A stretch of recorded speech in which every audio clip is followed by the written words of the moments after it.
नमस्कार, आप देख रहे हैं केबीसी न्यूज और मैं हूं आपके साथ मोना। जो भी व्यक्ति इस बार के बिहार पंचायती चुनाव में अपनी किस्मत आजमाना चाहते हैं, वो व्यक्ति यह पूरी रिपोर्ट ध्यान से अवश्य देख ले। बिहार पंचायती चुनाव को लेकर आज चुनाव आयोग ने एक बड़ा ऐलान किया है। राज्य निर्वाचन आयोग द्वारा भारत निर्वाचन आयोग से मिले निर्देशों के अनुसार आज एक बड़ा ऐलान करते हुए कहा कि कुल 11 तरह के लोग इस बार के बिहार चुनाव में उम्मीदवार नहीं बन पाएंगे, यानी ये लोग बिहार पंचायती चुनाव में नामांकन पर्चे भी दाखिल नहीं कर पाएंगे।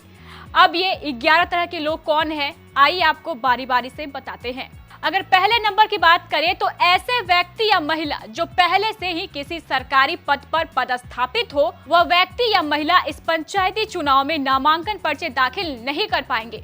अगर दूसरे नंबर की बात करें तो ऐसे व्यक्ति जो भ्रष्टाचार में दोषी पाए गए हो, वो भी पंचायती चुनाव में अपना दांव पेश नहीं कर पाएंगे।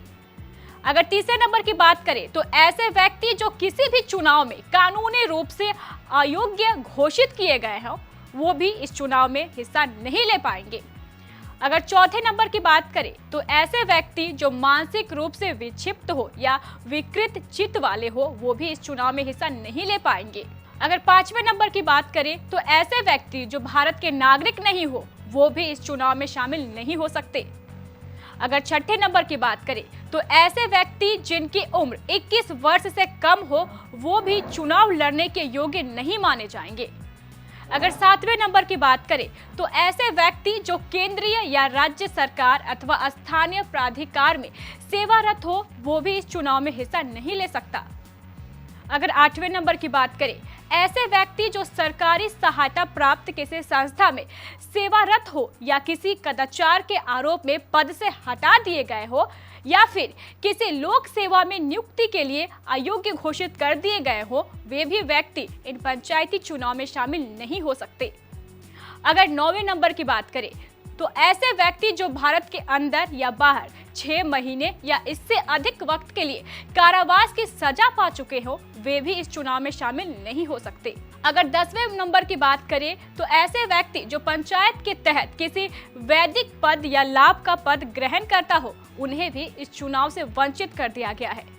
अगर अंतिम और 11वें नंबर की बात करें तो ऐसे व्यक्ति जिसे किसी कानून के तहत किसी स्थानीय प्राधिकार का सदस्य होने से अयोग्य घोषित कर दिया गया हो, उसे भी इस चुनाव में हिस्सा लेने की अनुमति नहीं होगी। इस तरह उपरोक्त कुल 11 तरह के मामलों में शामिल व्यक्ति इस तरह के पंचायती चुनाव में शामिल नहीं हो सकता है।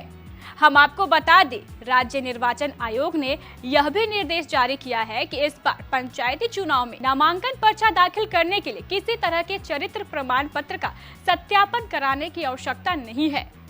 तो ये है 11 मामले जिनमें संलिप्त व्यक्ति जो इस बार के पंचायती चुनाव में हिस्सा नहीं ले सकता है।